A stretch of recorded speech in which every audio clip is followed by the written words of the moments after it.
What's up, guys? Welcome to episode 142 of Convos on the Pedicab. I'm here with my friend Will Cole. He is the head of product development at Zaprite, a Bitcoin invoicing company, as well as the former head of product development at Unchained Capital. Literally the best and safest way to secure your Bitcoin on the planet. Before we get started, we got to shout out our sponsor. Have you been leaving your house outside again? Texas weather can wreak havoc on your home, especially your roof, and if you haven't had it inspected lately, chances are that outside elements could be making their way inside your home. Trust Balcones Roofing and Remodeling to perform a thorough roof inspection and offer long-lasting solutions. They are the only 5-star rated roofer in Austin who specialize in installing the impact-resistant F-Wave Revia and back all roof replacements with a $20,000 guarantee. To schedule a roof inspection, call 512-937-8805 or visit balconesroofsaustin.com.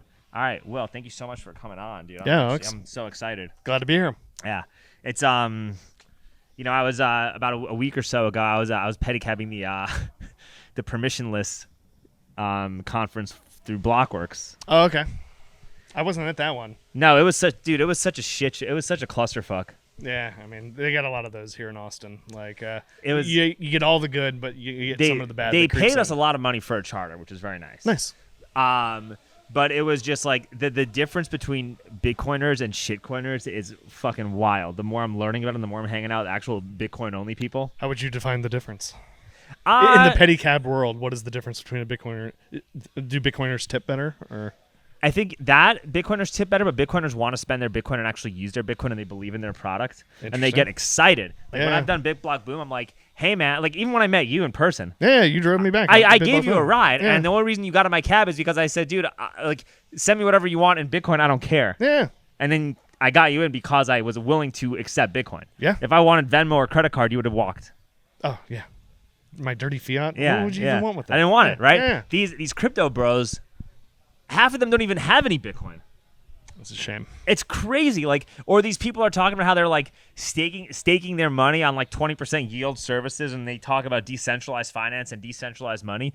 But you know what you should say if you're ever driving on one of those guys again, just ask them, where does the yield come from? I did say that. You did? I did actually. I said okay. I was like, you understand that you are the actual yield. Yeah. When this happens, right? But these people are also blown away when like a man on a tricycle is like sounding smarter than them. Yeah, when you've been on Bitcoin Twitter for fucking years. And, when I've been on Bitcoin Twitter, and I have actual semi-influential Bitcoiners that actually like my stuff sometimes and follow me, and I'm just like, you don't even know who you're talking to right now. But it is really funny that I'm giving these like crypto bros rides, and they probably think they're like, you know, they walk around like an air of superiority, and they're staking their money on like these exchanges that I've never even heard of, and overly complicating the simplest thing. And they're like, what do you do? And I'm like, you know, I just buy Bitcoin and put it in cold storage no matter what the price is, and then when it gets to a certain level, I will use it to improve my life. Good for you, and man. that's literally that's it. That's all I would say, too. Yeah. I have no advice. Yeah. There's no advice. That's a perfect response. Dude, but these people were like, I think I got $50 worth of Bitcoin for that entire, like, of tips. Oh, really? Yeah, that's it. But for like BitBlock Boom, it's in the hundreds. Yeah, in the hundreds. People will send Bitcoin. They'll want to send Bitcoin. They're excited about paying a Bitcoin. They want to show you how it works. Yeah. I mean, we did this all the time. In the early days, like especially with like restaurants and waitresses and stuff like that. Like one of my favorite things to do was to get a waitress to download a Bitcoin wallet and then tip her 5x what she would normally get through Bitcoin, just to like get her thinking about it. Yeah. I think more people need to do that. It's kind of a shame that Austin has such a Bitcoin hotspot, but nobody uses it. Yeah, I mean, like it's true. I mean, I would say, do we want to get into this topic all the way? I mean, yeah, we have like an hour, but so we don't have, I want to talk about it, yeah. Yeah, okay, cool. So, first of all, a lot of people do use Bitcoin, and saving Bitcoin is using it, right? So this idea that you have to be spending in order to be using your currency is nonsense, right? In fact, I would say that like an order of operations is that what you really want, with sound money, what you really want first is to know that it's going to hold its value over time, and that you can not just like that the currency itself would hold its value over time, but that you can store it securely over time. So it makes sense that in Bitcoin's journey, holding its value over time means, is the 21 million limit credible, right? And that's a protocol layer thing where if you can make that claim, and that really the only way to prove that is for time to pass, right? And to see how difficult or how impossible it would be to inflate Bitcoin's currency. That gives it credibility in the mind of people that already have it. It gives it credibility in the minds of people that would buy it. But then the very first thing you have to do is like, okay, if I think that's credible, I personally need to be able to store it securely. And so for years, Bitcoin has been, playing with different custody models and things like that. And what I would say is that, like, over the past 5 years in particular, I would say that Bitcoin security for the individual has, gone through several orders of magnitude changes in terms of its simplicity to do while also maintaining security. Is that those people are using Bitcoin, just putting it in cold storage, like you told your crypto bros on your ride. That's using Bitcoin. Yes. Yeah, that's very important. Now, you're saying spending Bitcoin, right? Or accepting it as a payment, as a payment structure, because another value of money is the scalability, which means the ability to exchange value with one another. Yeah. Because if nobody wants to share anything, then it also creates a different set of. Yeah. So I mean, I think there's a couple of things at play there, right? One is if you're holding a currency or you're holding, Bitcoin, and numbers always going up compared to other currencies, your incentive to spend it is actually very low. Right? Yes, but that's why I offer discounts for people who will send Bitcoin. Yeah, exactly. And I'm like, okay, well, do you not want to pay $100 to go downtown from the Moody Center? Yeah. Well, you can send me $70 worth of Bitcoin. And I think what you're doing is actually how Bitcoin as a unit of account and medium of exchange is going to explode. Is that it's not because of what I was doing of trying to get restaurants and waitresses and stuff like that to accept the money I was carrying, because I was just trying to teach them about Bitcoin. Yes, it's because people are going to demand it in payment, right? That's actually, like, this isn't a hard chicken or egg thing. Like, what comes first? People being willing to pay in Bitcoin, or people being willing or demanding to accept Bitcoin? It's people accepting Bitcoin. That has to come first. Yeah. But the first thing that needed to happen over the last few years is that you had to know, like you were mentioning, I hope I'm not doxing anything, that you like cold cards, right? Well, I just got one, so. Yeah. But that's because I'm learning more about keeping certain things safe. You would probably feel less inclined to accept Bitcoin if you didn't think you could keep it secure. And what I'm trying to argue is that there's an order of operation in using, in quotes, Bitcoin, is that if you can't keep it secure, it's useless to demand it as payment, right? If you can keep it secure, then you start to build up the confidence to say, like, well, I don't want to be paid in something else. Right? Yeah. Well, that's why people have, like, offered to pay me, like, send me ETH and other cryptocurrencies. Sure. And I'll be like, sure, you want to do that, you can. Yeah. But there's no discount. Yeah. There's no discount for that. Like, you just What's your discount? For Bitcoin, like 25%, 30% or something. Oh, yeah. That's a fucking good discount. It's a good discount, yeah. Or sometimes even more. Yeah, sometimes more, sometimes less, depending on who the people are, right? Like, it's very market based. I had one lady during ACL last year who didn't know what Bitcoin was or anything like that, right? Yeah. And I gave her a ride, and it was like, a normal $20 ride. Mm-hmm. And I saw the Bitcoin thing, and she's like, well, how do you want to get paid? And I was like, cash, Bitcoin, Cash App, credit card, Venmo, and I'll say, like, the things that I want. My preferred payments are always the ones that I say first. So, sure. Cash, or like, Bitcoin, cash, credit, like. Just make sure you don't say Bitcoin Cash. No, I know. Just Bitcoin. And so she's like, well, I don't have any. I actually have, like, somebody gave me some Bitcoin a long time ago, or gave me some money to buy Bitcoin a while ago. And I don't even know how this thing works. Like, I don't even want this thing. Yeah. And I'm just like, oh, I can help you. Send that to me if you want. Yeah. And she didn't even have Bitcoin. She had the Dogecoin. She had some dog money. She had dog money, and so I was like, okay, I'll. You don't have Bitcoin, but I could convert that for you if you want. Mm-hmm. So I converted like 25. I was like, okay, so you have like $25. Is that okay? Yeah. And she's like, yeah. And so I just converted it to Bitcoin and then sent it to a wallet right away. Yes. And then she just get so I've had instances like that where you're not just running a pedicab. You're saving lives out here. Saving lives. I'm literally lives. Improving my own life. I'm like on the hunt for as much BTC as possible. Like that's that's what it's been like this whole bear market. I'm just like, yeah. Oh, you're Cash Apping me? This is excellent. Like, I don't even put my Venmo on my thing. I put Cash App and then I put Bitcoin. You can do both in there. Because I'm just like, okay, well, I'm either going to get KYC Bitcoin or KYC free Bitcoin. Yeah. And that's how I look at it. Okay. But it's kind of insane that, like, only a small percentage of us actually will accept this for payment or advertise it. And I feel like we should be advertising it. Like, since, I mean, you have, hundreds of these interactions every week. What percentage of people will actually pay you in Bitcoin? Probably less than 2. Really? But it's one of those things where, like, people think that I'm like, orange pilling people on the pedicab. Yeah. But that's not the goal. No, you're trying to get them somewhere. Well, yeah, no. The goal is for them to give me Bitcoin. Yeah. The goal is to accumulate KYC free sats, right? Like that's the goal. You're gonna have to work for it a little bit. You're gonna have to do some orange pilling in order to. And that kind of happens by default, where people are like, well, why do you like? Why Bitcoin? Bitcoin, and they start laughing, and I'm just like, well, it's better money, you know what I mean? It's programmed to appreciate in value. There's a supply cap, like, and I say all the talking points, so I'm giving them a ride, you know? Yeah. And sometimes it just gets you a decent tip, or it gets you a good conversation, or you get to talk about like macroeconomics with certain people, and you know, whatever it is, and you get to learn and get some insight about what's going on, because you take a lot of these corporate people all the time. Yeah. You know. Or like you might see someone like you, and then they're like, "Oh, I see the sign. I'm a Bitcoin person. I'll give you Bitcoin." Yeah.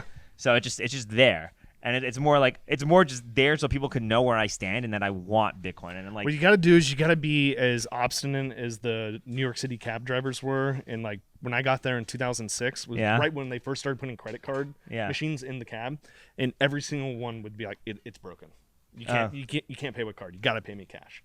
And I think after like 2 or 3 years of this, Bloomberg was like, had to make that illegal, because they would just claim that you couldn't pay in a card anymore. And so it's like, okay, I have you hostage in this car. I'm not letting you go until you give me cash. And you're like, well, I don't have any cash. You're like, well, I'll drive you to an ATM. Yeah. They were cash pilling us. You can just be like, I can't let you go until so there's a problem. So there's a problem though. I know. The problem is I actually will lose a lot of other rides. I'm sure. Yeah, I'm sure it'd be a disaster for your business. It's a disaster for business. But it would be good like on a Monday or a Tuesday. Yeah, you know what I mean? Yeah. It's gonna be slow anyway. Yeah. Let's. I tried to do that last South by Southwest. I wasn't sure if we were when the bear market first started. I was like, well, just buy it on Cash App. Yeah. Verify your ID. That's fine. You can verify your ID and verify all that information while I'm driving you. That's the best way to do it. Like Cash App's so simple; they can do it in 5 minutes or 5 seconds. Yeah, just buy it on Cash App. If you want to save money, you can buy it on Cash App. Just enter your ID and do all that stuff. Yeah, there you go. Yeah. Sorry, buy it on Cash App. No, you're good. Yeah, you're good. Around here. I should actually start getting back to doing that when it's slower. Yeah. I'm like, you can buy Bitcoin on Cash App if you want to save a little Be the money. most uncomfortable, pedicab, driver in the city, and just be like, I'm not letting you leave. Sorry, I want Bitcoin. I want Bitcoin. I'm not even going to take you anywhere. Yeah. I'll take you to the wrong place. Yeah, exactly. Yeah. I won't even let you leave to get the Uber. Yeah, exactly. You have like a seatbelt that actually locks. Yeah, I know. Oh, dude, that'd be wild. That's hilarious. All right, so you work for you were at Unchained Capital. Yes. Okay, and you left to start a new venture. Yes. Tell us about that new venture. Yeah, so it's called Zaprite, started by a friend, John McGill, who worked at a pleb lab down here, also the Bitcoin Commons. And really what happened was last November when I left Unchained, it took a little time, had another kid, and but ultimately our other business partner, Parker Lewis, and I, we knew that we wanted to work together and we wanted to work in Bitcoin, but we honestly didn't know what we wanted to do at that time. And so we were playing with a lot of different products. Like, I found Noster, and I found I didn't know what was going on in the world of Lightning at the time, like LN addresses and stuff. And we were just sort of playing around with what other people were building while we were building Unchained. And I think it was the sort of tipping point for us was when Parker was attempting to take payments on his new blog setup. And of course, I'm sitting right next to him in the Bitcoin Commons, and we're trying to figure out, how is he going to do this? And ultimately, he wanted to do it in a sovereign way. But what I kept on telling him was, why can't you just you have a Trezor? Why can't the money just go there? Right? Like, why do we have to run a server? Or why do we have to go through these custodial loops, before the money just ends up where you want it to end up? Why can't the money just go to where your cold storage or where your Bitcoin's at rest anyway? And we started to get kind of excited about that. We're like, I'm sure there's something out there that does that. And it turned out there wasn't. I was surprised by that fact, but there really wasn't anything where you could just bring a wallet that you already have, that you're already comfortable with, and put it into like a e-commerce or checkout, type of solution, and have the Bitcoin go there. It's really not a complicated idea. And when we were looking around, there was one thing that was kind of similar, which was what John had been working on at Zaprite. And John had really taken that same back end idea of like there's two people that want to exchange Bitcoin, and they each have their own wallets, right?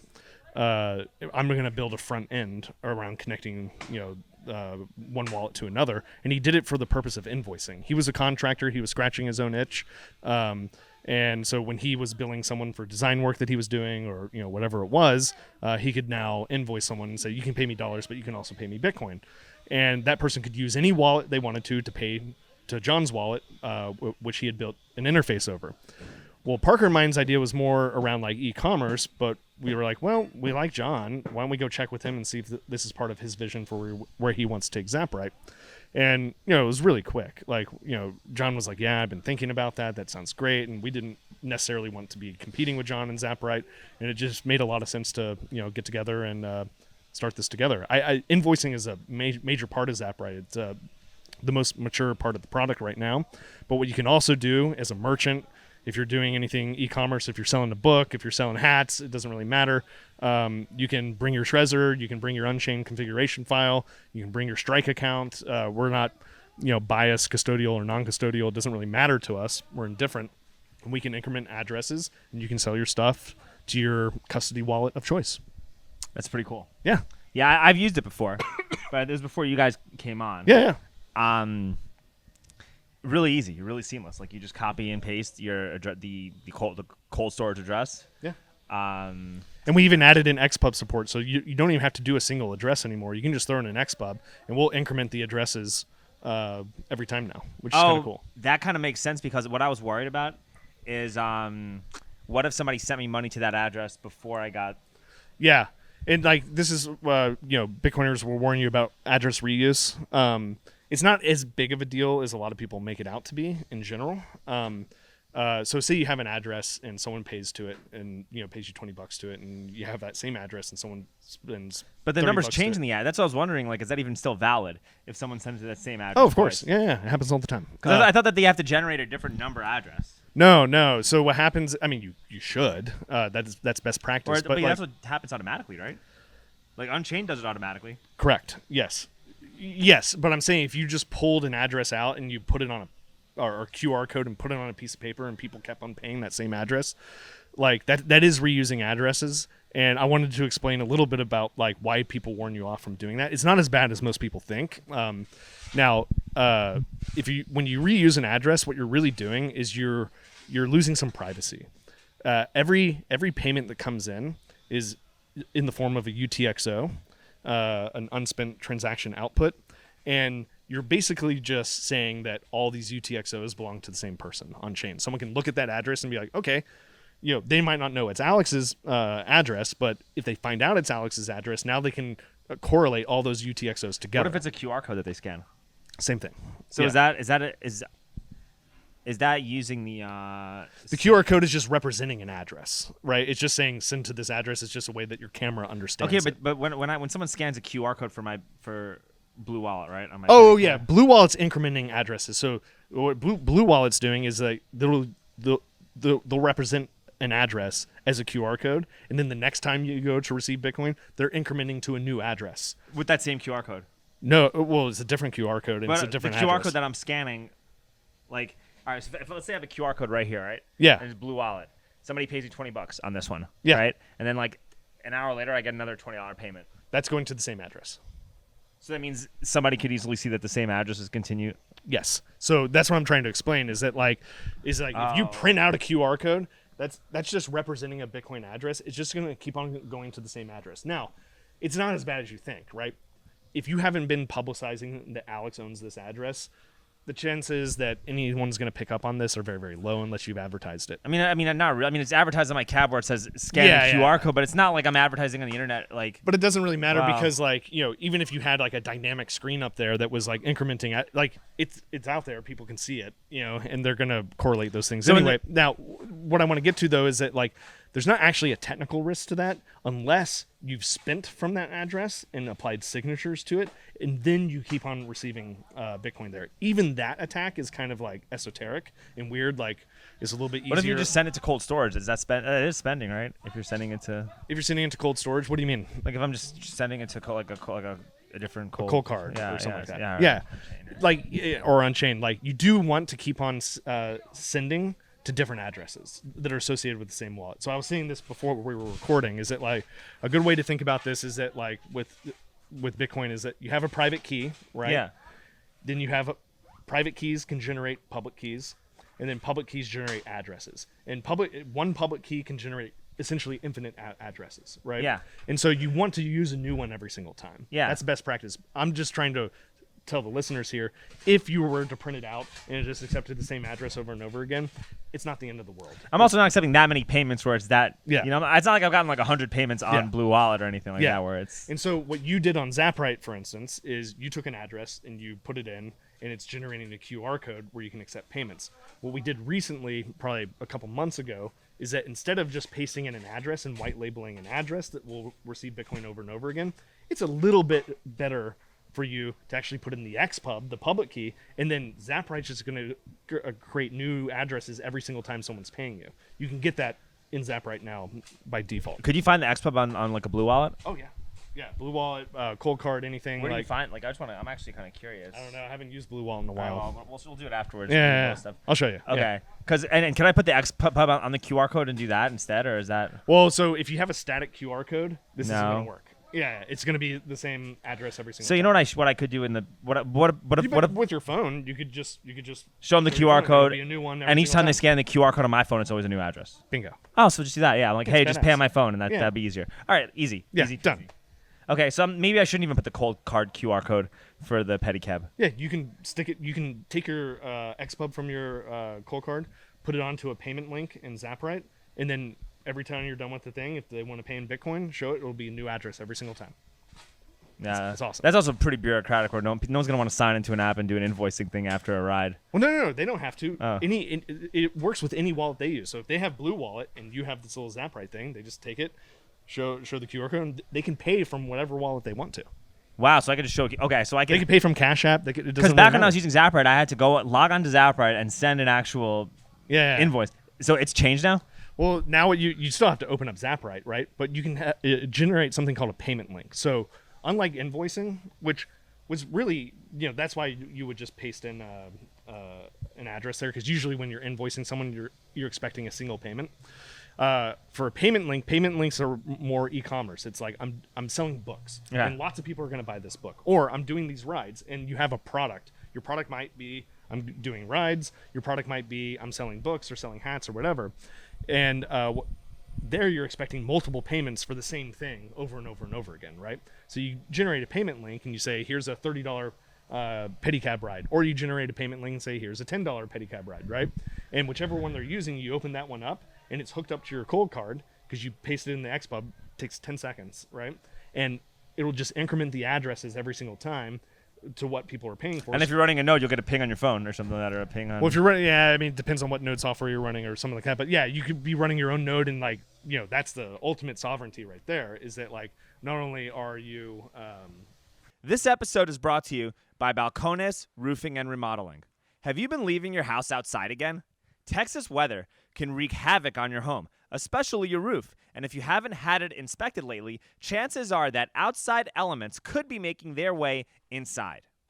Trust Balcones Roofing and Remodeling to perform a thorough roof inspection and offer long-lasting solutions. They are the only 5-star rated roofer in Austin who specialize in installing the impact-resistant F-Wave Revia and back all roof replacements with a $20,000 guarantee.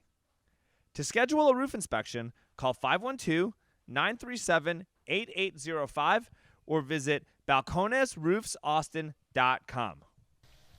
This case in Zaprite, you're using our server, but if you wanted to run your own server, you would do BTC Pay server or something like that. Yeah. That gets a little bit. Well, it's more overhead, but yeah. But anyway, the point I'm trying to make, and I hope this wasn't too convoluted, is that you now have a choice to not reuse addresses, to have a standard product that you want to sell on Zaprite, and all you need to do is go to your cold card, go to your Blue Wallet, get this little thing called Nextpub, paste it in, and you're done. We got to try to do a demo, maybe do some bonus footage and show it with us. That'd be fun. Is it an app format, or is it just right now it's just a website? Okay. Yeah, there's no native apps. We might get into that, or maybe do a progressive web app That's all the rage these days. But I feel like an app for this would be good. It would be really Sure. helpful. Yeah. And there's so many people from so many conferences that come into town, Yeah. and there's always going to be a new way for people to try to invoice. Sure. Yeah. Exactly. Yeah. Especially, I feel like restaurants would make a killing off of this. Oh yeah. Yeah, we're not doing as much point of sale stuff right now, but like your business actually would translate pretty well to it. Yeah. Yeah. Pedicabbing sponsorship. If Yeah. I wanted to do an ad deal, you know. Oh yeah. Yeah, okay. Yeah. That is pretty cool. Do you still talk with the guys at Unchained? Oh yeah, good friends with all of them. It wasn't like an acrimonious thing. I love Unchained. I still use it. Very proud of what we built there. I was there for around 3 years or so, helping run product and engineering. And yeah, I love it. I love the people there.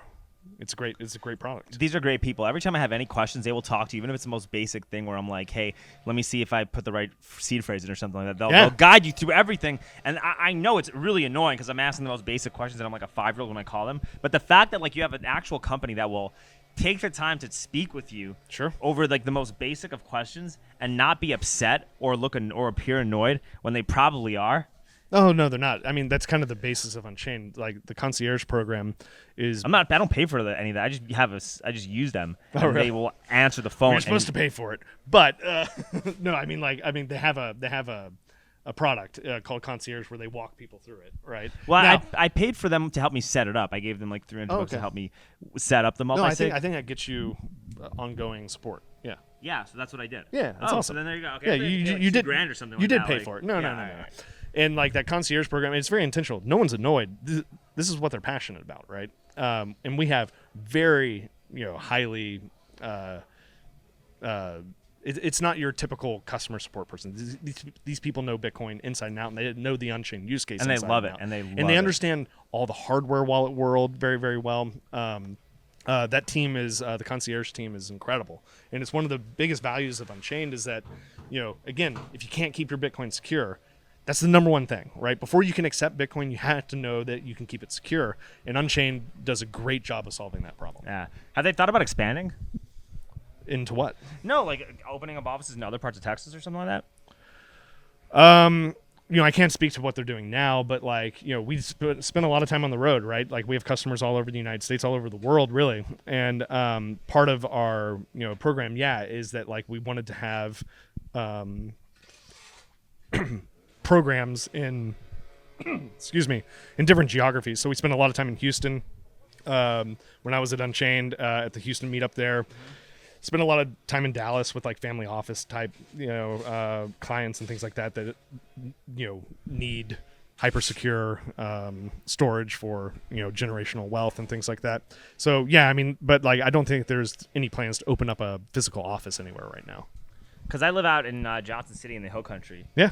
And beautiful place. Beautiful. It's amazing. You got to come out there. I go out there all the time. Well, then let me know next time you're there. All right. But I feel like a place like that, like would thrive if they started widespread Bitcoin adopting. Well, I mean, like or like a place like that, because everyone wants to move out to the Hill Country and people there are like more like-minded people to us versus people in Austin. You could attract, like, I feel like it would attract a lot of support, and then like everybody is right in the middle of town, and like people can own houses like for a much cheaper price. They pay less taxes. Sure. No one. You don't like all the, progressive nonsense that's happening in Austin. You don't have to deal with, like, as an employee, you don't have to deal with it as much. So I feel like it, like, well, there's a huge door for stuff like that that's not being capitalized. Sure, but I mean, like I said, we have Unchained has customers all over the world. Yeah. Is that Unchained's physical location? I mean, outside of being in a jurisdiction that would support their own custody of a private key on your behalf or something like that. You wouldn't want to be in a totalitarian state that could easily seize something like that. Their physical location is almost irrelevant. I mean, you can call these people on the phone anytime. It doesn't really matter where you're at. Yeah. No, but it's a great company, great people. I still use it as a customer. Very proud of what we've built so far there. Yeah. One of the best Bitcoin companies out there. It's one of the best companies out there, but very few people in the fiat world even know that it exists, and it's crazy. Yeah, I mean, it's gotten a lot bigger over the last couple of years, but yeah, I mean, a lot of the Bitcoin companies right now are still rather niche, even if they've built up a lot of credibility and in the Bitcoin world. But that'll change. No, the problem is a lot of these shitcoiners, so to speak, because it's funny because when we were talking about getting ready for Blockworkers, people like Blockworks, the people at the shop would be like, "Yo, Alex, bro, these are your people, man. Yeah, these are your people, dude. These guys." I get that all the time. Yeah, I'm like, no. I was like, no, these are not my people. I cannot stand them. Would you like to hear why? And they're like, no. No. So I gotta explain it to them. I try to. Yeah. And I'm just like, listen, these people actually undermine the value of Bitcoin, because these are the people that create the FTXs of the world. These are the people that create the BlockFis. These are the people who create the Celsiuses. Like, those are the people who create avenues and exchanges that fail and cause people to lose their entire life savings and rug pull people. And then everybody associates Bitcoin with these assholes instead of actual legitimate companies who want to do capitalism correctly. Yeah, I mean, that's the affinity scam, right? I don't really care about shitcoiners or their projects or anything that they're doing, and I don't hate them as people or anything like that. What I mind is the affinity scam. Basically, the classic affinity scam is finding something legitimate to attach yourself to in order to run your little scam. And so, like, this is why people do it with charity fronts and things like that. An affinity scam is trying to take something legitimate and then do something illicit on the side, but getting the cover of the legitimate thing. And I think that there's a lot of projects in the crypto space, as it were, and a lot of companies in that space that will basically try to attach themselves to something like Bitcoin that has credibility, and then use that credibility that they get with Bitcoin in order to run whatever scheme they have, right? Whether that be like a protocol or whether that be a company like FTX, right? Is that as Bitcoiners and Bitcoin companies put in the hard work to build up that credibility in the space, these people undermine it by doing nasty things and doing illicit things while aligning themselves, or at least projecting that they're aligned with Bitcoin, the protocol, or Bitcoin companies. That's what I take offense to, because that is fraud. It is, and it opens up the way for central bank digital currencies to start getting accepted into mainstream society. Yeah, I mean, like, even that itself is an affinity scam. What the CBDC people are saying is like, oh, we love this blockchain stuff, we love all this Bitcoin stuff. That's the affinity side of it, right? We just have to do it a little bit different, right? When in reality, what they mean by doing it a little bit different has nothing to do with Bitcoin, and in fact is pretty much as much diametrically opposed to Bitcoin as you could possibly be. Like, absolute total control over all issuance of currency and complete lack of privacy for the end users of that currency, which is pretty much the exact opposite reason Bitcoin was built. But the affinity scam is that, like, oh, Bitcoin brought some interesting technology to the world. We're going to use the technology, just not the protocol. That's the affinity scam. CBDCs are, it's really hard to think of anything worse that could happen to human society than for central governments to obtain that amount of power and that amount of transparency into the everyday transactions of citizens, right? They already have the ability that they would, of course, maintain in CBDCs to control the inflation rates and things like that and the actual supply of the money, but the privacy benefits, the lack of privacy you would have when you can't use cash anymore, it's unimaginable. Yeah, and they're trying to use whatever crisis they can to phase cash out. Of course, yeah. I mean, they've done it in other parts of the world. They use the virus as an example, Mm-hmm. Even though handing cash doesn't do anything to stop or spread COVID in any capacity. Mm-hmm. What it also does is when everything goes digital, yeah, it creates more inflation because you still need a supply. There's still a supply issuance of cash that you have to contend with. When it's all digital, all the Fed has to do is just press a button and you just continue to inflate the supply. So as a result, things just become more expensive. Sure. I mean, look, I wouldn't understate their ability to inflate, physical cash as well. They can do that at the push of a button. It's a little bit harder though. It's a little bit harder because you're actually using resources to inflate the physical cash. You still have to chop down trees to inflate. It's marginal though. I mean, helicopter money's been a thing for a long time, right? Yes. Like they're going to inflate. It's like, I think that with CBDCs is that the message people need to hear is that they're going to, yes, maybe it'll be a little bit easier or whatever on the margins to control the money supply in whatever direction they want to, which is always up and to the right. However, like what you're really giving up, like the nightmare scenario is that when I pay you in cash, right? That is a transaction that we don't need permission to do. Right? Yes. There's a permissionlessness that comes with cash that you don't get with credit cards, and you don't get with even Cash App, spending on someone else's ledger. With Bitcoin and cash, it's a permissionless way to transfer that value. In the CBDC world, if they phased out cash at the same time, it would end any way to do a permissionless transaction with USD. We wouldn't be able to transact with one another if somebody didn't like my city council speeches. Oh, of course. Right, in the government, and you wanted to take a pedicab ride with me and pay me, they would flag you for taking a ride with me because you gave money to a dissident. If someone doesn't like your vax status, if someone Yes. doesn't like the color of your eyes, if someone doesn't like Your the skin color. occupation that you've chosen. Someone doesn't matter. like your political beliefs. If somebody exactly. If somebody is opposed to kids taking puberty blockers, or if somebody wants to stage a forgive student loan protest, anything that's deemed a threat to whatever the establishment No money wants, for you. which is basically financial enslavement and dependence, and both of those things facilitate dependence on different avenues. Yeah.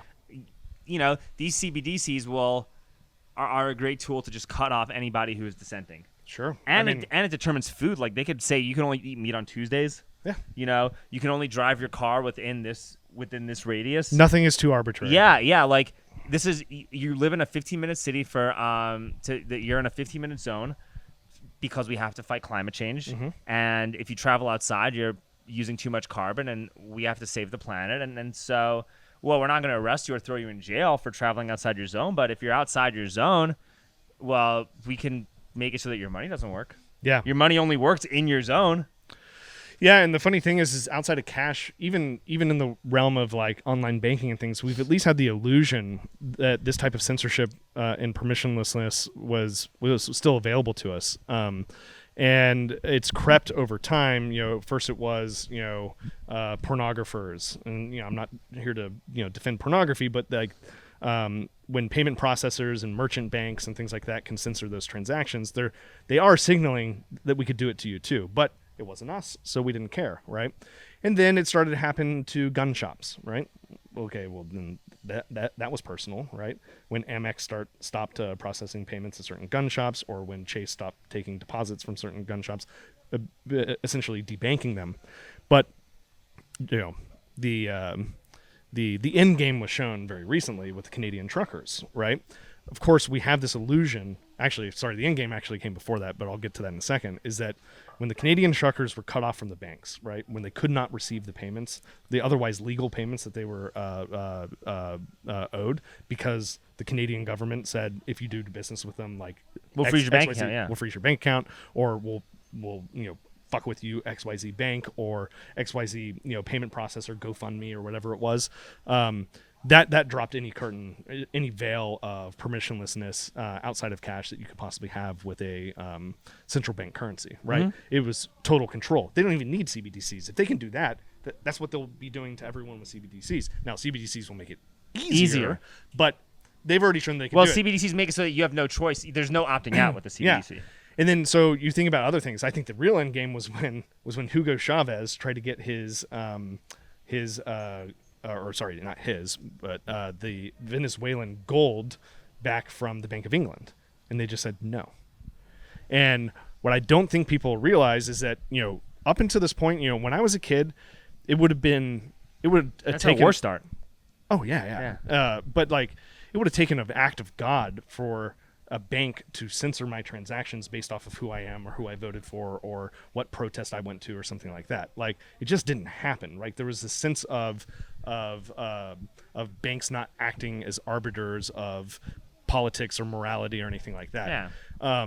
And also, people tended to care about their reputations, right? So the Bank of England would fulfill any transaction, whether it was Venezuela or United States or at the drop of a hat, because if they censor one transaction, there's no incentive for anyone to ever custody anything with them ever again.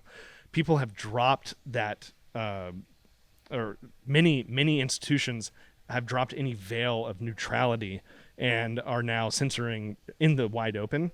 Satoshi could see that in 2008, 2009, and that's why we have Bitcoin. Do you think that Bitcoin could have been created by somebody in the State Department or in the intelligence community? Because there is a paper called How to Make. I haven't read it yet, but there is a paper called How to Make a Mint. And from what I've heard from other people, they have said that what's in that paper is kind of similar to what Bitcoin is right now. I think it's very unlikely. I don't doubt that there are people that were capable of it, but the types of people that were interested in cryptography and e-money or electronic cash, they were pretty open. There were only a handful of people. The cypherpunk mailing list is very famous at this point, but back then it's maybe a couple dozen people. Maybe some of them were under pseudonyms. Maybe there were even some state actors in there. So I mean, I think it's very unlikely. The people were very well known. We know all their names. Well, even if there are state actors, with the way that it's made, it still offers you a way out. Sure. Also, the original only Bitcoin protocol, the programming, I think, was a little bit too sloppy to have been a state. There were a lot of problems with Bitcoin when it first came out. And I think that if it was a part of a state program or something like that, it would have been a little bit more buttoned up. I think it was truly decentralized, truly open source by regular people. Maybe, but what also could happen is that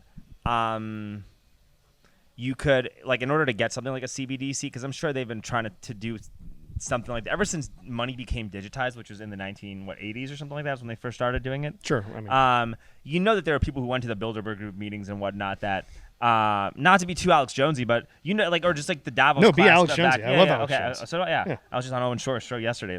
So yeah. All right. So there have always been people who went to Bilderberg back in the 80s when electronic money first started happening, and they had meetings about how to make electronic money a thing in everyday people's lives and use it as a way to solidify power and influence.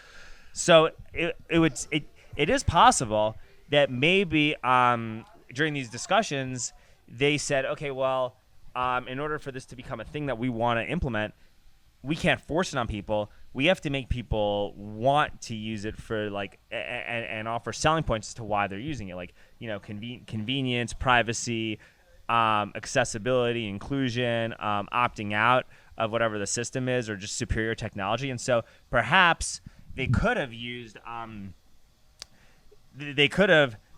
made something like Bitcoin could have been some actor could have been complicit or contributed into helping to make something like Bitcoin, knowing that it would appeal to people like us. And then with that blockchain technology, that technology that could have been used in Bitcoin could be what they're trying to use to try to enslave us.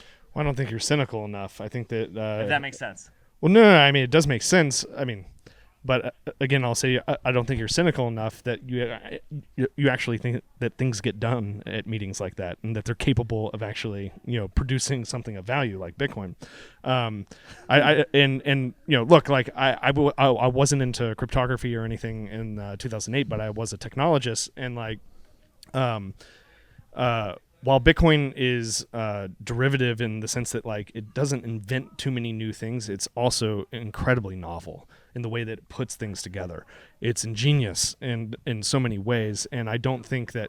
Well, I mean, maybe Bilderberg Group, because Bilderberg Group these guys are not idiots. They're the smartest people they're titans of industry. Yeah, these they're are not the smartest government people in groups. the world. These are billionaires who collaborate with academics. They're too busy fucking yaks, and blackmailing each other. I don't think that they're going to invent Bitcoin.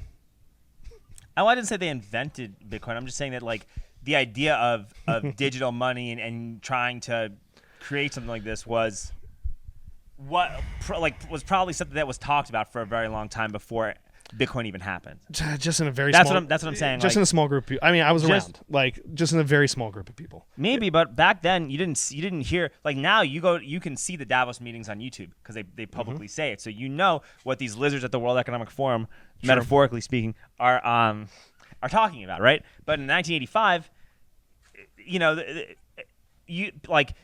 If you said that the Bilderberg Group even existed, you're a conspiracy theorist, right? So like a lot of stuff could have been talked about that nobody even knew was talked about. Yeah, and that's what I'm getting at. And look, I'm putting on a huge tinfoil hat here, and it doesn't change the value of Bitcoin. No, but you could use that technology to try to get people to voluntarily choose the tyranny as like. Because people right now are so degenerate and so hopeless that they will choose convenience over sovereignty right now.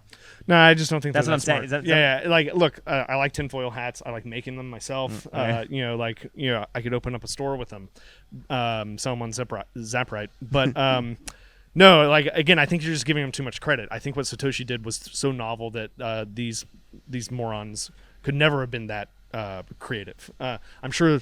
I think they're being opportunistic, right? Something beautiful was built, and they're trying to destroy it now. And they will take the things that they think will help them. They're parasites, and I'm not talking about Bilderberg in particular, although it seems pretty silly what that group pretends to do. But what I'm saying is that like the idea around CBDCs. The idea around cashless societies, they have been around for a long time, but what they're doing with CBDCs in particular right now could only have happened if there was some private citizen like Satoshi who had created Bitcoin. They're not smart enough to make that. Well, that's good to know. Look, I'm on the camp of believing you. I'm just throwing out objections because we are smarter than our enemies. Like that's one thing to. Well, yeah, they think men can get pregnant, and yeah, I mean, and that paying more taxes will help make the planet cooler. Yeah, exactly. Yeah. I mean, or that the planet needs to be cooler. I mean, like, we're dealing with abject morons. Well, geoengineering the stratosphere is how you stop global warming. Did you know that? Yeah. Cutting down trees. Apparently, Bill Gates wants to cut down trees in the forest. Yeah, stop the cows from farting, and everything will be fine. Don't eat meat. Eat bugs and become allergic to meat to save the planet, and then meanwhile the cow population overpopulates. And don't worry. Right, and then you're not gonna have any grass to eat, and so you're all gonna starve. Then you're not gonna have any vegetation. This is my type of podcast. All right. Yeah. Here we go. This whole thing is such a clown show.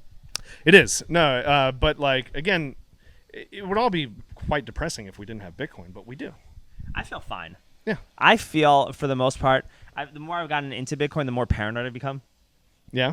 But I think it's healthy. It also makes you closer to God. It also makes you value what's important. It makes you do things with a sense of urgency and not procrastinate, because you never know. Like, you realize that the uncertainty of the world around the world around us, and I'm always thinking like, oh my God, this I never think anything I have is safe or secure or anything. And I'm like, okay, well, if that's the case, like, I better go to this council meeting. I better go work out. I better optimize myself. I better take advantage of every day that I have on this earth, because you know that things aren't, or I better get a better relationship with God and whatnot, because you realize how unstable everything else is in this planet, Yeah, I think that, Saifedean makes this argument in the Bitcoin standard, back in 2017, 2018, when that came out, and it put into words what I was feeling, which is, if you can't store value over time, then your time preference is artificially raised, right? If I make $100 and I put it under my mattress,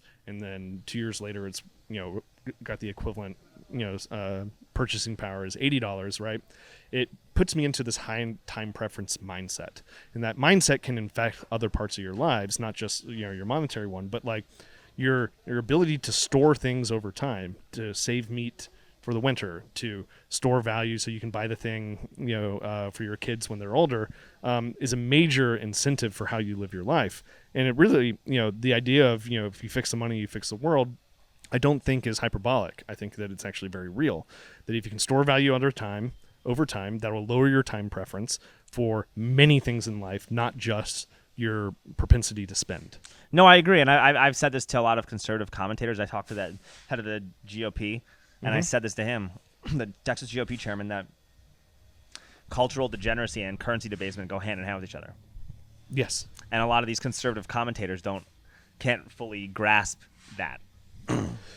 I think that, the conservatives historically have been in power when we debased our currency just as much as the liberals have. I don't see a difference there. Well, I'm talking about the conservative influencers today that are complaining about cultural degeneracy. Oh, sure. Okay. And these people are like, I had one influencer, I'm like, do you own any Bitcoin? And she's like, no. And I'm like, but you're worried about being canceled and you're not doing anything to protect yourself. Well, they're just pre-coiners, man. Like, we got to help those people. No, I was really nice to her, and we were making jokes, and she was like, young. She's like 25 years old or something now. I'm just like, well, like, it's probably something to learn about because, and I explained why, but it's like, but it's horrifying and scary that a lot of these people are just not. It's an odd thing, right? It's odd, is what I'm saying. Yeah, it's a very odd thing. Well, I think it's I was the same way when I first learned about Bitcoin. It took me a year plus to take it seriously, right? Now, and I had all of the prerequisites for the things. I had an economics degree. I'd been a programmer. I had thought about PGP and cryptography before. I didn't know it at the level that a lot of people do, but I was interested in all these things, and it still took me over a year to understand what the hell was going on with it. And I think that one of the surprising things is that it doesn't matter what political persuasion or economic theory someone follows or something like that. When you question someone's understanding about money, it's personal. It actually pisses people off. When I remember, I had a lot of trouble with gold bugs back when I was in my early 20s. I didn't get it, and it made me mad to talk to them. Right now, looking back on that, like, why was I mad? It's probably because I didn't understand what the fuck I was talking about. And then they make you look stupid by having these really basic arguments. Gold bugs make me look stupid all the time back then, right? Yeah. But that's a natural thing. It's because you take something that you should know something about, but no one knows anything about. I didn't know anything about it. That could be why I have kind of really, whenever I have financial people in my pedicab, like I have some really awkward interactions with them when I give rides to them. It makes people angry. Yeah. They pay, and sometimes it's fun, but there are times when it definitely is like... Yeah. No, it's one of the shocking things I've learned over the last 10, 12 years talking to people about Bitcoin is a lot of people's first reaction is not like confusion or dismissiveness, it's anger. It's a scam. People think it's a scam.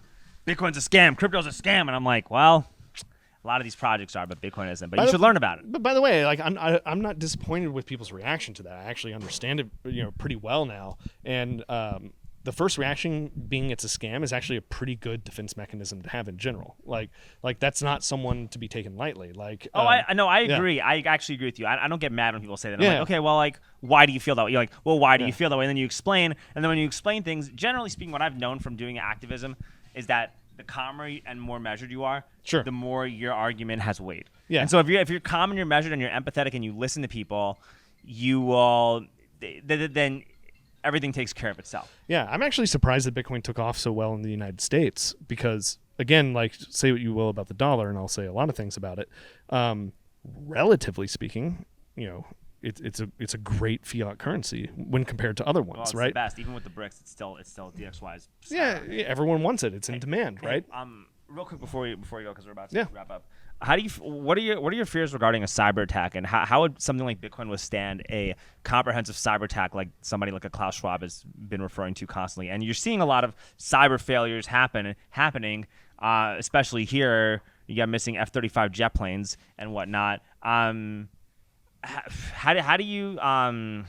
worried are you about something like that happening, with the fact that it feels like we're being primed more and more primed for that type of stuff? And like, how does Bitcoin withstand that? So, am I worried about it? Not particularly. There are the type of attack that I'm most worried about really comes from within. It's like a bug in the software, right? A bug that's intentionally introduced that would inflate the supply of Bitcoin. Now, luckily, the only way to do that is through a hard fork, and so that's why there's a lot of Bitcoiners that have built up a defense mechanism around being unbelievably skeptical of any hard fork attempt, is because the only way to compromise Bitcoin's 21 million cap is through a hard fork. That's why I would argue that I don't think we'll see another hard fork. That's not an existential crisis to Bitcoin, outside of that existential crisis. It just won't happen anymore to protect that 21 million limit. Other types of cyber attacks, EMPs and things like that can knock out internet or electricity over large swaths of areas. Like, I'm sure they'll happen around the world at different times. I think Bitcoin is fairly resilient. I think the internet in general is fairly resilient against these types of attacks. It can temporarily make certain geographic areas not be able to talk to each other and things like that. Or you might be able to send or use the money until the internet comes back. But like, as an Unchained customer, like, do I have to worry about, like, if something like that happens or a big data breach occurs, like, my funds are still safe at Unchained? Yes. These are all very different types of attacks, right? So data breaches at custodians, the way Unchained is put together is, Unchained could be compromised as a company or as a web server or as, something like that. But Unchained doesn't hold your funds, right? Unchained is participating with you in custodying your funds. The 2 of 3 multisig means that Unchained has access to a single key. If that key were to be compromised, the main thing that you should be worried about at that point is, how do I basically get out of this custody arrangement with Unchained? You would send the Bitcoin somewhere else into another. And they would tell you that was compromised or somebody tried it. I would hope so. Yeah. But even if you didn't know, right, and then it just came out one day that Unchained signed a transaction that you weren't expecting or something like that, they can't move the money unilaterally. That's the beauty of Unchained. Now, if you're at Coinbase and they're compromised, like, you could be in some trouble, right? Yes. But that's the whole point. Bitcoin as a bearer asset with multisig is one of the beautiful things about it, is that you can have unbelievable state level security over your own funds for a couple $100. Like, that's incredible, right? It's unbelievable. Unlike gold, where, like, the reason Fort Knox exists is because people want to send their gold there because they can spend way more on physical security than anyone else. Is that what you can do and what Coinbase can do? Coinbase needs to secure, tens of billions of dollars. You need to,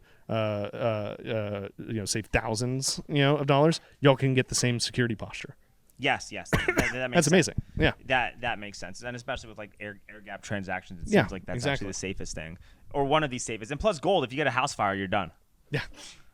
Exactly. Or what if Fort Knox or the gold, the vault doesn't let you take your gold back. Well, there's no gold in Fort Knox. Well, you know what I mean, though, right? I was trying to put on the tinfoil hat. There's no actual gold there. Yeah. No, it's all a scam. All right. Yeah. Will, how do we get a hold of you? I'm Will Cole on Twitter. That's the best place. Not really anywhere else. Also, Will at Zaprite, if anyone wants to check that out or get a demo. What about Nasser? You share that. I'm on Nasser. Yeah. I have an InPub. I have 30 followers. My InPub. I need to build that up. I'd rather use that than Twitter, honestly. Yeah, Nasser rules. Yeah. It's great. Yeah. They need to let you post longer videos, which is kind of annoying. Well, I'm sure you can if you can find someone to host send a link or something. Yeah. Yeah, it's annoying. They got to fix the way that. Decentralized things work, man. Someone's got to pay for it. Yeah. All right. Well, it's what it is. All right, Will, thanks for coming on. Appreciate it. Thanks, Alex.